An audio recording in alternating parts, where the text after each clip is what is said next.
There have been so many Oscar snubs over the years, but Toy Story 4 winning Best Animated Feature at the 92nd Academy Awards over Klaus is the biggest one for me. I would say it's even bigger than Willem Dafoe and Adam Sandler not getting nominated this year.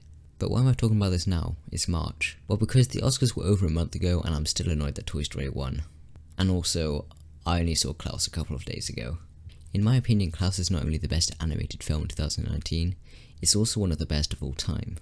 Sadly, this film was marketed as a fun Christmas holiday movie for kids, when in reality it's so much more than that. It's also one of those films which appeals to everyone. I feel like everyone can and will take something away from it. My takeaway was that a true selfless act always sparks another. And if it sounds like I'm quoting the film, well, I am. A true selfless act always sparks another. Our protagonist for this film is Jesper, a selfish and entitled child who was sent off to be a postman to Smearensburg by his father.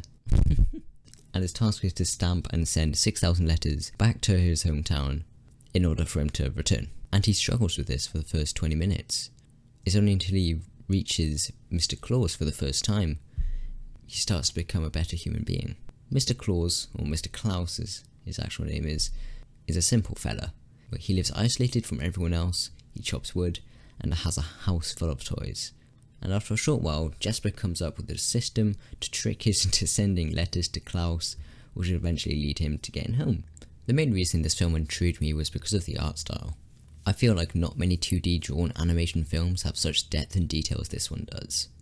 But what is so good about this 2D animation is that the lighting actually adds the depth, and actually makes it look 3D. And if you want to know how they did this, I'll leave a link to Insider's video called How Netflix's Klaus made 2D animation 3D. The animation is amazing.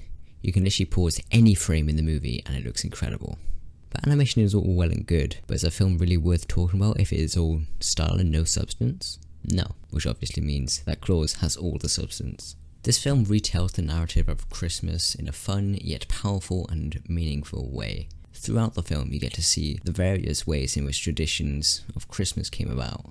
Another thing that this film succeeds at is the comedy. I'm telling you, this film was one of the funniest things to ever exist. Everything from the actual dialogue and the jokes to the visual comedy, it's all fantastic. This film also reminded me of the Netflix TV show Green Eggs and Ham. Something about the comedy and the character design and all that, it triggered a similar response to what Green Eggs and Ham did with me. So if you haven't seen Green Eggs and Ham, I suggest you watch that as well. It's only a short series. I think it's around like 8 episodes or something like that. It's actually 13 episodes, but they're all 30 minutes long, so it really just feels like 8 episodes. But anyway, overall, I would give this film a 9 out of 10. Thoroughly enjoyed it, and I recommend everyone watches it.